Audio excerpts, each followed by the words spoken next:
This is the JJO Morning Show podcast with Johnny and D. Listen, rate, subscribe.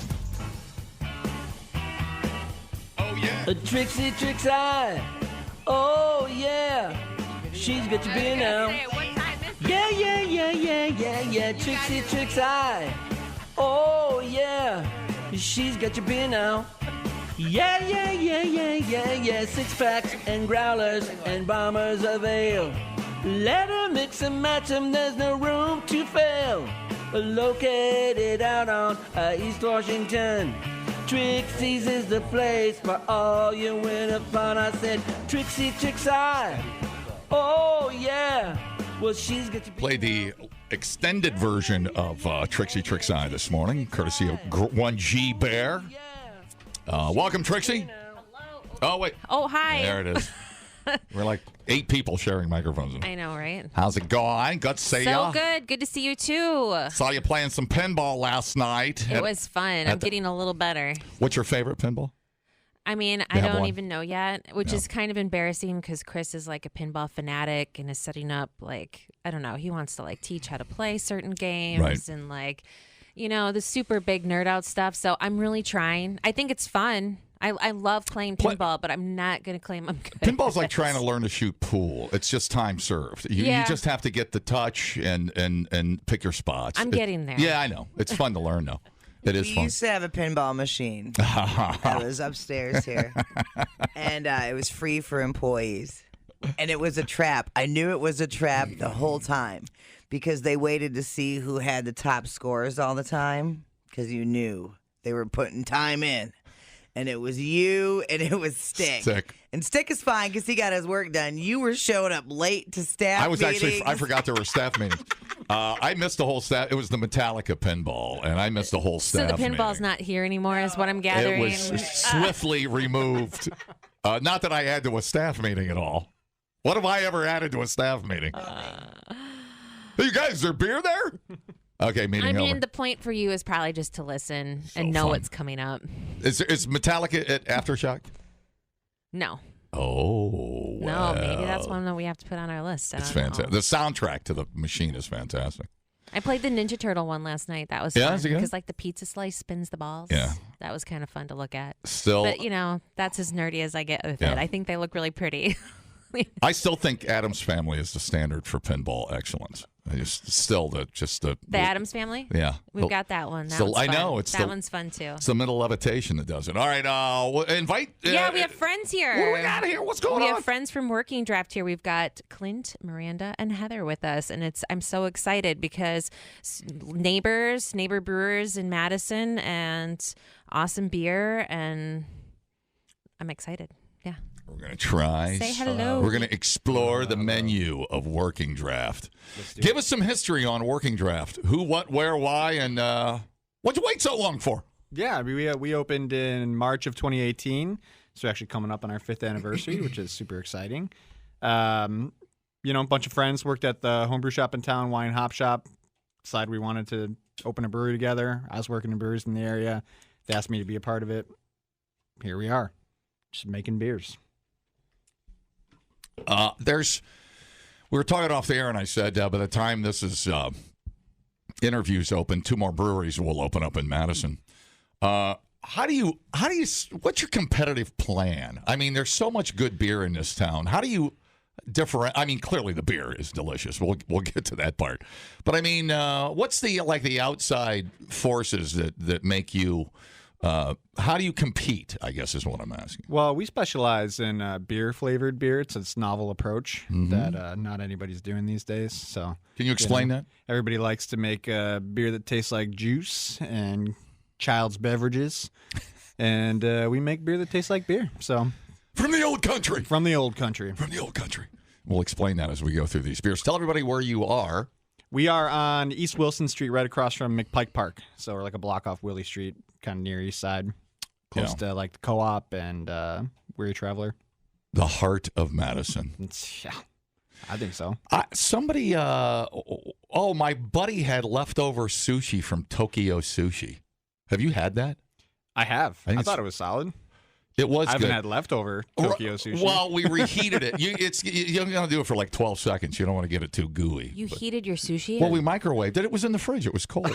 Well, you can't just eat cold sushi. Yeah, that's the point. I think my whole body just shuddered. Ice cold sushi? You want it room temperature? You don't want cold sushi. Oh, my God. I thought you were serious for a minute. You're kidding, right?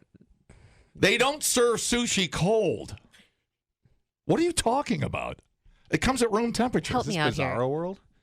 It is supposed to be cold. No, it's not. It's Yeah. served at room temperature. No. Are you Oh, like, my God. Like, Have you ever eaten sushi? like a shrimp tempura? No, I'm talking about sushi, like sushi. It's room temperature.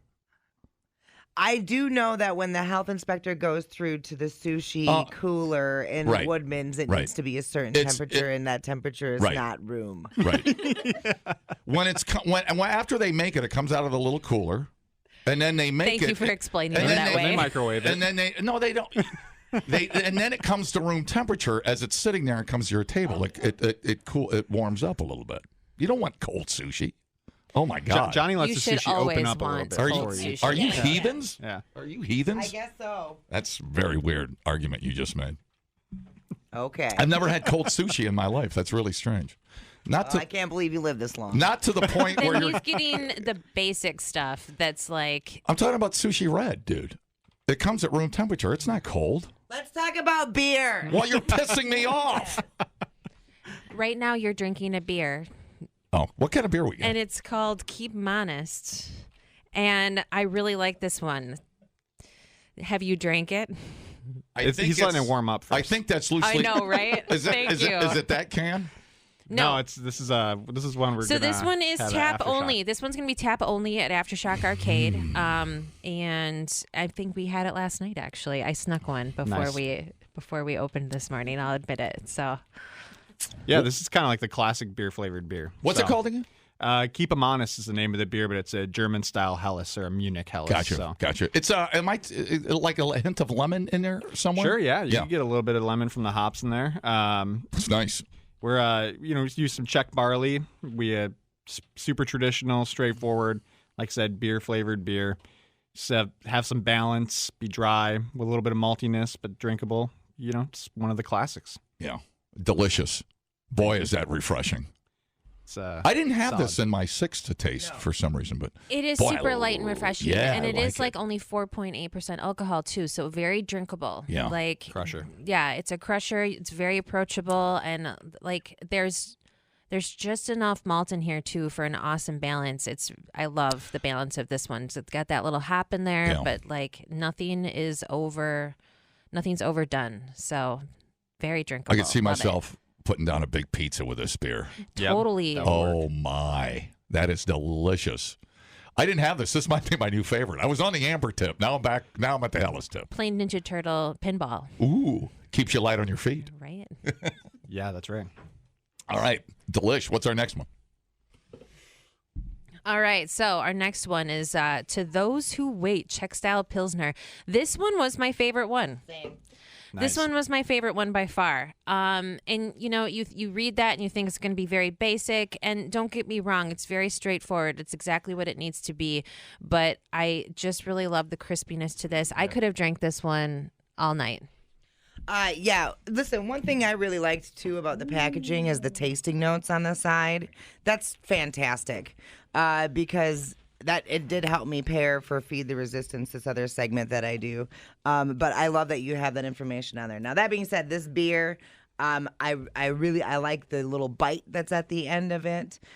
When you pair it with what I did for Feed the Resistance, altmad.com, it's interesting because the bite went away. It totally took it away with the pumpkin soup that we had. So definitely a fun one to pair. I just fell in love with this beer 100%. Yeah, I always think of so we do a lot of German and Czech style lagers, and the big difference between the two is Czech style beers tend to be a little bit lower alcohol, more malt, more hops. So they're still balanced, but they're more of both things. So more sweetness and more bitterness, and so they're typically fuller, a little more flavorful, not quite as dry. So what is the hop that gives this its zing?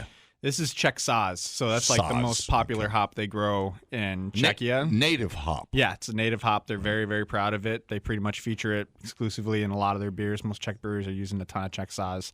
But it's got a super spicy kind of herbal, floral thing, almost perfumey a little bit. Yeah. And it just works. It's like that spiciness works with a little more assertive bitterness, pairs well with the malt. It's a good classic style. So an American Czech or a Pils would use American hops? Potentially. Is that potentially. A thing? Yeah, okay. I mean, I would say if I was going to make an American style Pils, I would probably use American hops that are derived from maybe some of the older countries or from European countries. And then typically American lager is brewed with corn or rice or some sort of adjunct in there, but this is just all barley. Yeah, it's delicious. It's so good. We thought uploading to the cloud was something completely different. The JJO Morning Show Podcast. Johnny and D, JJO. All right, Working Draft is here. Miranda, Rachel, Clint, the brain trust of Working Draft. That's right. Is right here. Hello, ladies. Hello. What do you guys do? We don't want to leave you out. What do you do down at the old brew house? Yeah, so this is Rachel. I'm our marketing and events coordinator at Working Draft. And I'm Miranda, and I am assistant brewer to Clint. Nice. What's your background on brewing? Kind of self-taught, industry-taught. Didn't go to school at all. Worked 3 years at another brewery here in town, and they taught me the ropes, and then kind of made my way over to Working Draft. It was kind of my dream job, and now I've been learning everything I possibly can from Clint. Yeah. Are you from Madison? I am. Yep. Born and raised. Nice. The old guard. That's right. Born and raised. I love it. What about you? Is this more of a business position for you, or do you love the beer? I love business. I love beer in general. This is my first time working in beer, so it's been a learning experience for sure. What's the best part? Say free beer. The best part about working in beer? Yeah. I don't. Free beer, probably. Free beer, probably the perk. Yeah. So I know you can't give away all your secrets, but when it comes to marketing the next great Madison beer, do you just rely on the beer, or what do you add? What kind of flavor do you need to add to the marketing of your beer? Well, what's the secret? I wouldn't say I have any secrets, but the beer sort of speaks for itself. Exactly. It's pretty easy to market what Clint's putting out on the market. So. Gotcha. Yeah. That was our secret, Rachel. You're supposed to tell them. You know what you're competing with? This is really interesting because when I go downtown, you're competing with like the comeback ins, because it's like it's a bar you hang out with, you're used to. How do you draw that person in that goes to the and again, of course, it's great beer. I get it. And they have a lot of different beer. You have your beer. Do you try to pull that customer in? Are you trying to? Yeah, I mean, I guess get to them. We're trying to pull anybody in, right? I mean, we have a lot of repeat customers. When we look back at like our point of sale system and the data we have, I don't know the percentage off the top of my head, but it's like a good amount of people are returning, and that's kind of what we're trying to do. Is we want loyalty, right? We want like people who trust us and know that we're going to put out good beer every time, and then they want to come back. It's not just one and done. Tried it, check it off the list, move on to the next brewery. Right. We don't really want that. Right. So, how we do that, I don't know. Authenticity, just try to be ourselves and hope that people get it and can get on board, I guess. I have an idea. Let's hear it. Really warm sushi. Sushi should be served at I don't think the health temperature department will let us do that. 41 degrees Fahrenheit or less. When it comes to your table, it's cool. It's not ice cold. Totally looked Nobody it up. serves ice cold sushi. 41 Johnny degrees likes a cultured or less. sushi. It's 41 degrees ice cold? I'm sorry. Are you the weatherman? 41 degrees or less. Are you the weatherman? It's about 9 degrees from ice cold. Okay, what's our next beer? Moving on. Give me. I need a drink really bad. I'm just worried for you. That's where it comes from. No, that's why he needs I'm a drink. just He's got to kill all the sushi worried bacteria for you. that's festering in his body. You're just now worried about me? You have worms all over you. We were talking about ivermectin, so Right. that's why he's bringing it up. Mike, get me some ivermectin. I'm out of beer. I need a cocktail. Oh, you got to get Johnny beer. I gave you one. Oh, there it is. This is what I'm drinking? All right, what do we got here? What do we got? All right, awesome. Our next one, I really love this one, a Czech style amber. This is a really bready beer without it being super heavy. Help me out with the name of this beer. Není špatný. Oh, I love that. I have no idea if I'm pronouncing that right either, but the name in Czech means not bad. We kind of running joke where we released an amber lager and named it Ain't Bad, which was a joke amongst my friends. I had a friend who always used to say that about things. And then every time we made an amber lager after that, we just did different language versions of that phrase, basically, which doesn't exactly translate outside of English because no one else is saying ain't in other languages. But yeah, we kind of ran with that name. And then the beer itself is essentially, the recipe is not too different from our Czech Pils. I just swapped out the malt. So same hopping, same hop variety, but I used a darker malt that's a little bit richer. It's got more character to it. And it works really nice. It's got a nice kind of caramely, very richly bready character that plays off that spicy Czech Saaz hop really well. Yeah, totally. I love the pour. It's a beautiful pour, too. Fantastic. I'm really, there's some sort of thing happening with me and ambers right now, so I'm all about it. Wait a minute. Anyways, this was my favorite. The beer, not the name. This was my favorite by a mile, but I'm a malt guy. I'm a malty dude to begin with. But gotcha. Would you ever consider making a beer loosely translated to Old Dutch Bitch? Old Dutch Bitch? Yeah, we could do that. All right, cool. And are we just saying that in English, or we're putting that in a different language? Well, evidently we've been speaking the Dutch, mispronouncing the Dutch language completely wrong. Gouda. Gouda is not Gouda, which bothers me. Oh. Because I don't like change. It's Huda. Unless it's the temperature of your sushi, then you like it to change. No one said you had to say it that way. You know what my favorite thing in the world is? I don't think a grocer would know what you're talking about if you came up to them and said it that way. Warm Sushi is my favorite thing in the world. Sushi. You know what I'm going to do? You know what I'm going to do, Trixie? I'm going to kidnap you and make you eat warm sushi. I'm going to have a stomachache all day thinking about you warming up sushi in the microwave. You worry about yourself. All right, what's our next beer? I love the amber, dude. What is your flagship? I would say we have like two flagships. So we have like a lager flagship and then an IPA flagship. So I would say to those who wait, our Czech Pils is what I would consider to be our lager flagship, and then our IPA flagship is Pulp Culture, which we are working our way towards. So is the goal to get European perfection to what is the goal of your beer? Yeah, I mean, I find a lot of romanticism in like beer traditions, and the kind of the old way of brewing beer from European countries, and so we're always trying to do that as closely as we can in our brew house, which is really hard to do because our brewery is not set up for it. So I'm sure Miranda loves all the unnecessary steps that I consider them necessary, but all the steps I add to our brew days to try to make these beers better. No, I like learning to brew beer that way. That's what I always wanted. Like, I'm drawn towards the more traditional European simple styles. Right. You can make a great beer with, just 4 ingredients. You don't have to add a bunch of stuff to it. So yeah, it seems like people use that for marketing, no matter what kind of beer. Hey, water, wheat. You know what I'm saying? Yeah. They try to keep it simple, but yet fool you a little bit. It's not old school. Do you vote by committee? What if there's something you don't like? I'm never quiet about my opinions. Yeah. That's true. But Brad is not. He has overruling veto power, and will usually polite me, tell me that I'm wrong. So. I get that a lot where I work. I don't think it's very polite when they tell you you're wrong. Thank you. Thank you. Are we going to drink another one? Yeah. What's our next beer? All right. Well, here's an example of like not needing a lot of extra stuff in the beer to make it unique.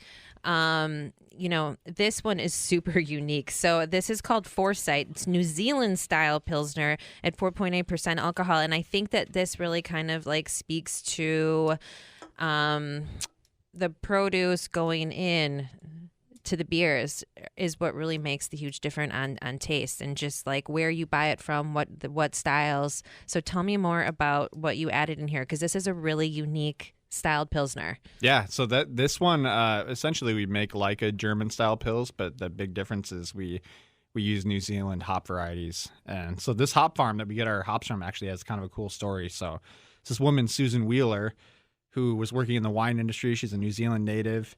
She's bored with wine because all they do is study Sauvignon Blanc over there, which is like the main wine that they're making. And so she decided to get into hops, and she had a hell of a time doing it. It's kind of an old boys club over there. Sure. All the hop suppliers were telling everybody that nobody wants their hops, when in reality, everyone in the world was trying to get them, but they're trying to keep it small so that they could control the price and keep demand high, supply low.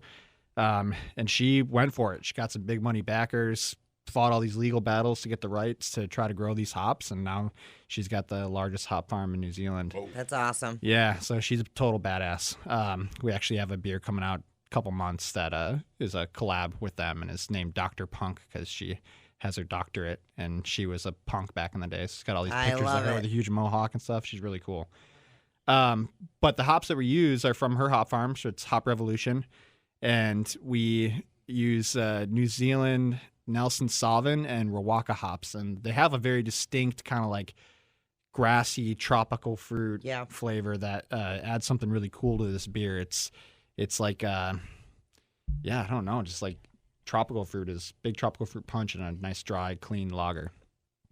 There's definitely a little bit of the fruit punch sweetness in there, but I am a Sauvignon Blanc drinker, and I do love New Zealand Sauvignon Blancs for some reason. You know, they're just a little more dry and grassy, so I like the combination of that.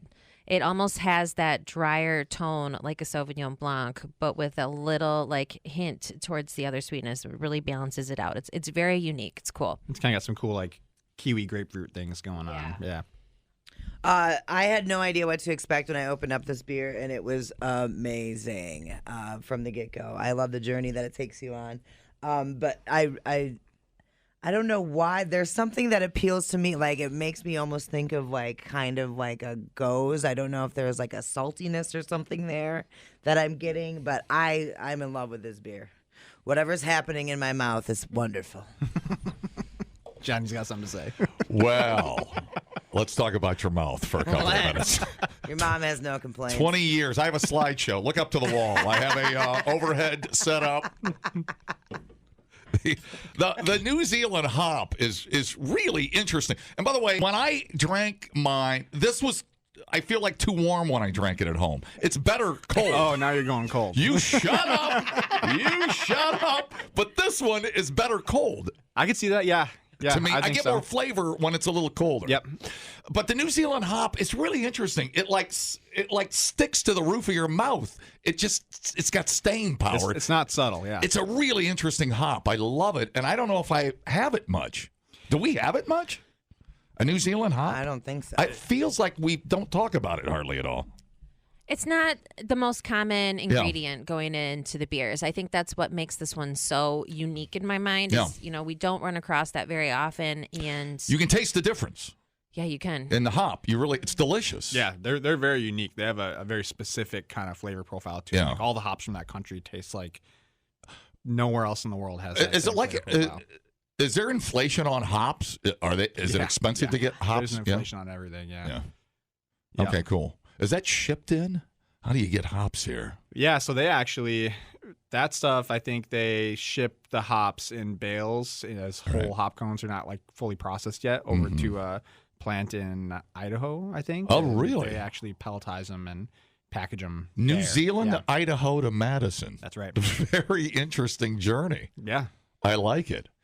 Is cool. Idaho the hop industrial center of the world? It's part of it. It's like that whole Pacific Northwest, like kind of northwest corner of the United States. There's a lot of really good hop growing climate over there. So like Idaho, Washington, Oregon, all grow a ton of hops. When they pelletize it, is it an organic process? Do they add?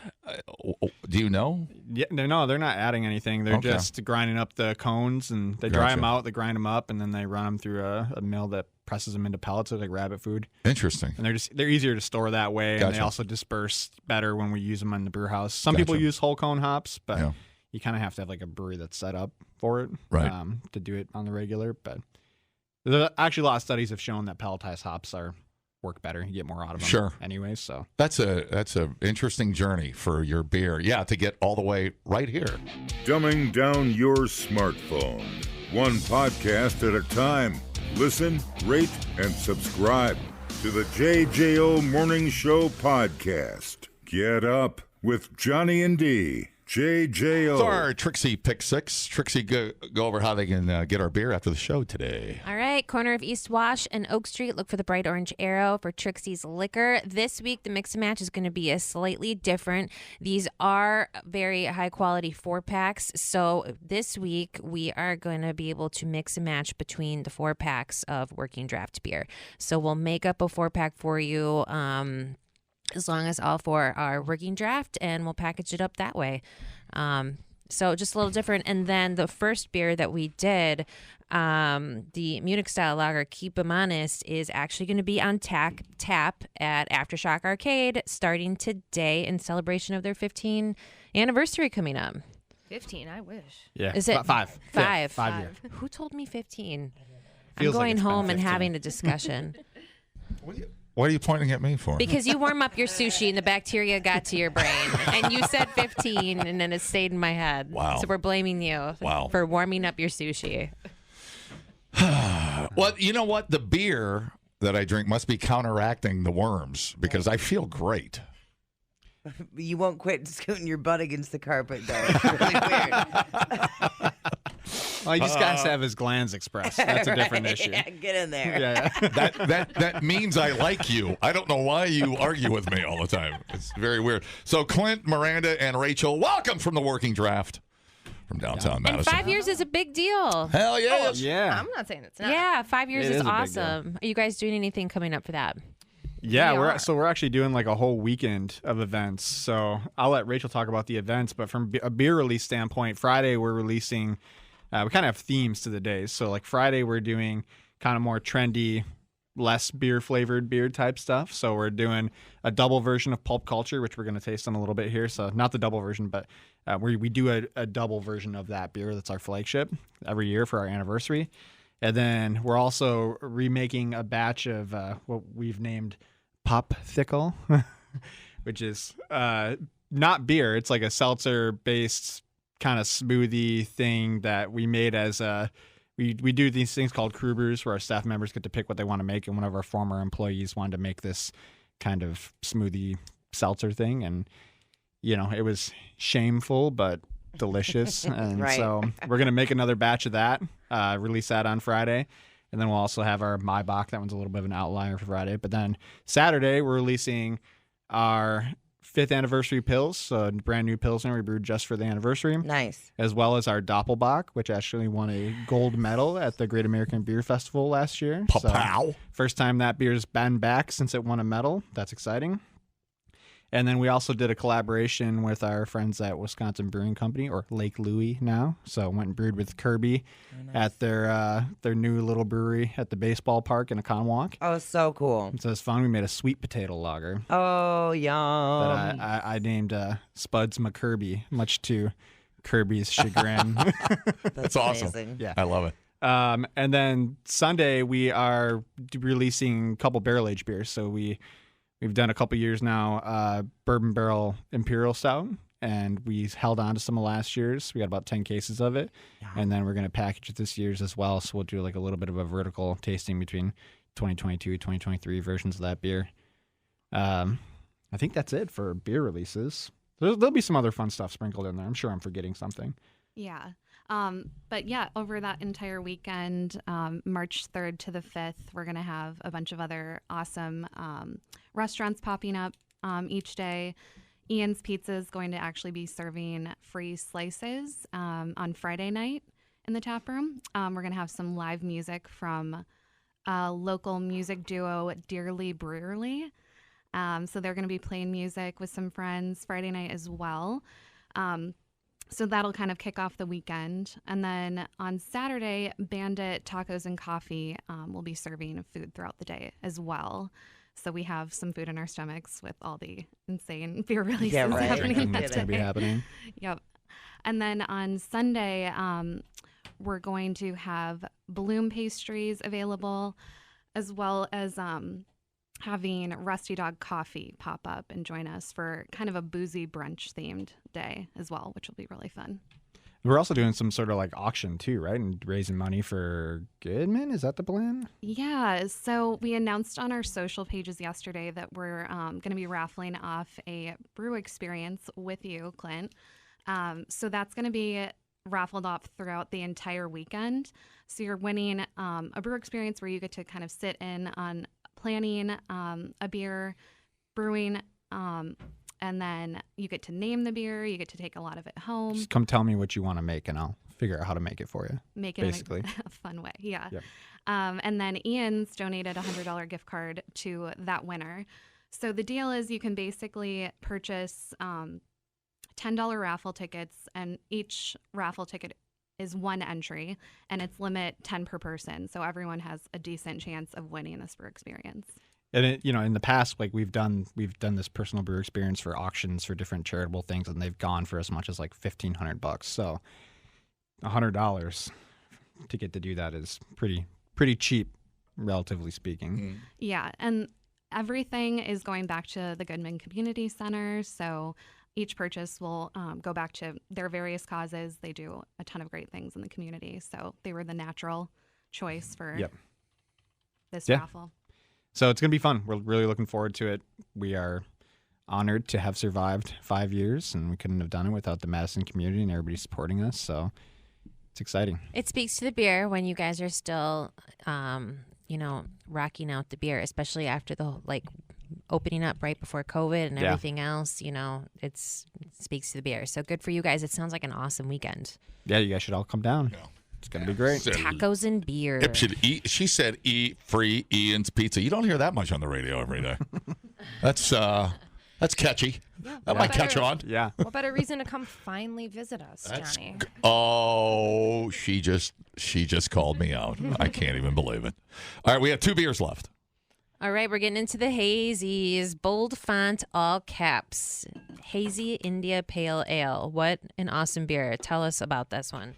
So, some of our beer's not beer-flavored beer. I talk a hard game, but we make the trendy stuff too. So, this beer, we do a bunch of hazy IPAs. We usually have a couple of them on tap. This is one of our regular ones that we release. And, what kind of sets this hazy IPA apart from our other hazy IPAs is we use really, really super light malt in it. So it's really, really pale in color. And then the flavor profile is kind of driven by a couple different hops, but the main one is a hop called Sabro that kind of tastes like pina colada is the best way to describe it. It's got some peach notes, but big pineapple and kind of coconut notes as well. And then we also use a couple other hops that add some kind of citrus, lemon lime flavors in there. So it's kind of a cacophony of different fruity, fun characteristics in there without a whole lot of bitterness, trying to keep it really soft. Use some oats in there too to try to smooth it out. Yeah, like a ripey, citrusy. You know what? When I drank this the other night, I was like craving chicken wings for some reason with this beer, like a Chipotle or something. I could see that. Oh my God, dude! I am so into the hazies. It's got me back into the. I ran out of gas on the Big Bitter. Dry rub, chili lime dry rub. You son of a bitch. That would be good. You're such a lady. You're such a lady. You're my lady. Don't go changing. I almost broke out into song. And it's not a hazy IPA. It's a yazy. It's a yazy. Yazy. Yeah, this is Kanye West. Stop using my name. I'm going to sue your ass. I thought we were doing the Dutch pronunciation. It's Kanye works too. Yeah, Kanye works too. Kanye Dutch, actually. Yeah, he is Dutch. I don't know if you guys knew that. Yeah, of course he is. He's brilliant. What do you think of the hazy? The hazy. It's fantastic, dude. Yeah. I'm a huge fan of hazies anyway, but yeah, I get the pina colada feel for sure. Mm-hmm. I was having a hard time putting my finger on it, but that's it. Yeah, you've put your finger on it before. And in and around. I have to tell you, dude, I ran out of gas on Big Bitter IPAs. I reached my end. I drank them for 10 years, and hazies. I'm all in again. I think everybody did. I think that's why hazies are as big as they are. I'm all in again. It's just like a whole new world opened up. They're more again. approachable. They're softer, easier to drink. They're not like punch you in the face as much with that bitterness. And yeah, I hear you. It's fantastic. With that said, I do think some hazies, I don't know, maybe, the argument is with those big old school IPAs, sometimes people thought that they went overboard with the hops. Sometimes I think people go overboard with the haze too. Sometimes they're so juicy where I'm like, this is orange juice. And it's kind of... Let's add some champagne. And I'm not really sure, like, you know what I mean? Yep. So this one is just, it's not overboard. It's there. I don't want It's softer, but there isn't an overproduction of it. Right. It's smooth. Right. It's super smooth. Yeah. Yeah. How's that one selling? This one's doing good. It's got to be ramping up. The big thing, so people obviously going overboard with hops. They do that with hazy IPAs too, but it's in a different way. So people would dry hop, meaning they add the beer after it's done fermenting, and they'll just go heavier and heavier and heavier with it. And at a certain point, you're just throwing hops away because there's definitely diminishing returns, and hops are not cheap. So we actually don't. We don't go too nuts with it, comparatively speaking, because I've found that the more you go, the more you dry hop, it just, like I said, you're just throwing them away. You're not actually changing the flavor that much. You're just losing beer and losing hops, and it's a waste of money. Then you're on the phone with Idaho, send more hops, goddammit. Idaho's like, we all out of hop. Boy, we send you everything we had. He say, Idaho, Idaho. All right, what's our next beer? All right, our last one is another flagship beer. Pop Culture. It's a hazy IPA. This is another flagship for you. Pulp culture. Pulp culture. Pulp culture. We're not Andy Warhol culture. here. Pulp culture. Although, I mean, come on, look at this. Is that on Andy Warhol's Campbell's? Oh, no, Soup can? it absolutely In was. blue. And that it actually used to be like... Looked more like the Campbell's soup like can a Campbell's before, soup yeah. can. Was this why done it's on purpose? funny. Yeah, Or- it was. It was. It was on purpose. Okay. I actually thought of this beer name while I was still working at Wisconsin Brewing Company. I was like hiding in the cellar and All right. hoping Kirby didn't find out that I got a new job. I love it. I love the subtlety of this beaverly. That's the Campbell's soup can artwork. I love it. In a beer. I wish Kirby was here I wish Kirby was here too. to go, he is my son. How'd it go in Star Wars? I forget. You know. Close enough. No, what was the line? I screwed it up. It's he goes, Luke, I am your father. Kirby, you are my father. And then He's Luke, my beer daddy. That's not creepy at all. You're my beer daddy. I love it. That's Let's not do Please, that. please say that to Kirby. I want to see his reaction. I'll say it to Kirby. That's because you warmed up your sushi this morning. Dude. It's never going to die. Yeah, well, watch it become a thing all of a sudden. The only guy serving hot sushi in that. Well, Kirby did officiate my wedding, so in a way, did? it was like he gave me away. And know? see, it is. So I guess you can call him your beer daddy. We should listen. When you put something big together in a barrel, we'll go out and sink it in the pond out there. Oh yeah. Because I think they got a barrel they blew up and sunk. They in love the the theatrics, and pond. we're Yeah, using the pond and the island out there. Yeah. fantastic. The hot stones and the whole thing. But anyways, all right. Our last. Go ahead. Yeah. What's our last beer here? We just had our last beer. Pulp culture. You're behind. Pulp Culture. Are we done? I didn't talk about this it. is our I'll hazy talk IPA. about it. We got to talk about it. Yeah, we haven't talked about it. Oh. We got sidetracked. Yeah. It's the sushi. Yeah, so this is what I would call like our closest to a flagship. It's a hazy IPA. This one's a little bit different than the rest of ours in that we're using a few more malts, so it's got a little bit more malt character. It's a little bit higher gravity, finishes a little bit sweeter, and then it also has a little bit more bitterness. So it's almost like the Czech beers I was talking about, where our other hazy IPAs are a little bit drier and they have a little less malt character. This is maltier, but it also has a touch more bitterness. Still not a super bitter beer by any means. And then we use like 5 different hop varieties in this, which is not common for me. I'm typically using like 2 or 3, but happen to find this kind of magical combination of hops that works really well. And I like this beer. I always tell everybody I forget that we brew it because I don't forget that we brew it, but I don't try it a lot because we brew it so often. It's so ubiquitous at the brewery that, you tend to like lean into the new stuff you're doing. And then every once in a while I'll go back and have a pint of this and be like, damn, this is a good beer. I This is understand why legit. it's our flagship. Yep. Hell yeah. Yeah. It's big like berry tones and like fruitier in a different way than a lot of our other hazy IPAs. Yeah, 100%. Not overly juicy like we were talking about before. Again, it was just a perfectly balanced beer, but I could definitely see why this is the flagship. 100%. Yeah, you want to drink 3 of them. You just want to pound 3 of them. Totally. Yeah, super good. Pineapple. Yeah, love it. Absolutely. Love the big juicy stuff. Yep. You guys are awfully young to be into the classics. Yeah, does that get lost on you? What are you guys, like 12? Well, you hang out with all the old folks like Kirby, and keep picking on Kirby. I love it.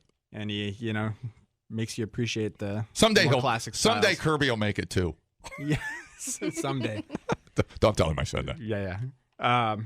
Yeah, I don't know. I mean, I've always been drawn to the more traditional styles. Again, like I said, I like the brewing tradition behind it, and I don't know. I have like a ancestry DNA. I'm a good portion German, so I wonder if it's some sort of in your blood. Genetic thing. Yeah, it's in my blood to like these European lager styles. And I think they're fun. They're more challenging. They're more process driven. And I really appreciate that. It's harder to find really good domestically made examples of it. And so it's a fun challenge. When you went into the beer business, did you say we need an angle? Or did or was your attitude just like we're beer lovers? It was more like, here's the things that I am not finding from my local beer scene that I wish I could find. Mm-hmm. I'm going to make those things. And just kind of went with it, and those people sort of organically found our path from there. And you all kind of gravitated to each other. That's interesting. I love how that works. Nature, it's like not trying too hard to be any one thing other than, what you appreciate and are interested in. And I think having that sort of passion for it just naturally comes through in the beers and the way we present ourselves, and hope that people resonate with that. Do you ever get hammered at work? All the time. Well, I mean, Miranda and I have to have an HR conversation when we get back. We don't. You can use our HR. She's pretty laid back. She's already hammered. I haven't seen her in 2 weeks. I don't even know where she is. She went into darkness with Brett Favre or whatever his name is. She's on darkness retreat. Trying to figure out if she wants to stick around. Yeah. Oh, that would not surprise me knowing her.